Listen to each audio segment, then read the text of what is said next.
Leather is expensive, and if you're just starting out, the last thing that you want to do is ruin a brand new hide while you're still learning the basics. In this video, I'm going to show you 5 affordable and beginner-friendly materials that you can use to practice leathercraft without wasting your good leather. These are great for testing patterns, punching holes, practicing your stitching, and more. So let's get right into it. The first one is going to be craft foam, EVA foam, or foam sheets. Craft foam is one of my favorite materials to practice with.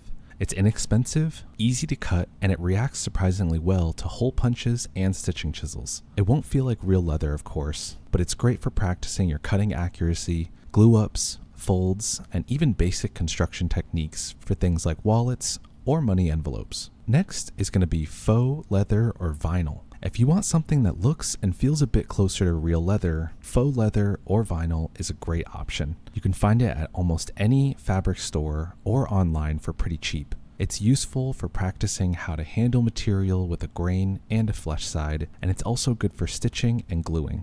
Just keep in mind that it won't burnish or accept dye the same way that vegetable tanned leather will. Next on the list is cardstock or heavy paper. Cardstock is perfect for testing your pattern before you cut into anything else. It helps you make sure that all your folds, flaps, and punch holes line up correctly. I recommend printing your pattern on heavy paper, cutting it out, and doing a quick dry fit just to check everything. It's a simple step that can save you from big mistakes later on. Next on the list is felt sheets. Felt is another solid option, especially if you want to practice your saddle stitching or any stitching. It's soft, but it's thick enough that you can still punch through it and run thread through it without tearing it. It doesn't behave exactly like leather, but it is a low pressure way to get comfortable with your stitching technique and spacing. Lastly, I'm going to talk about old leather items. So, thrift store finds. If you want to practice with real leather without paying full price, head to your local thrift store. You can often find old leather bags,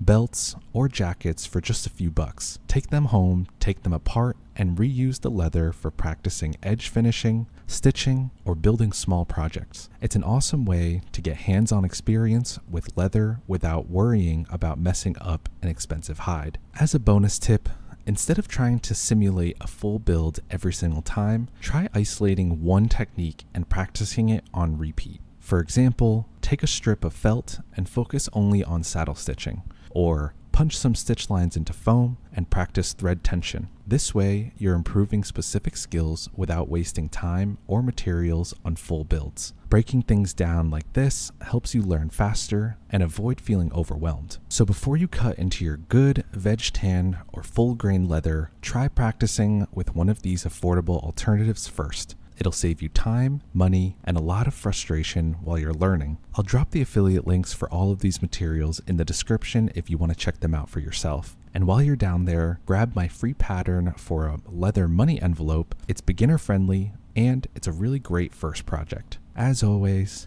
thank you so much for watching, and I'll see you in the next one.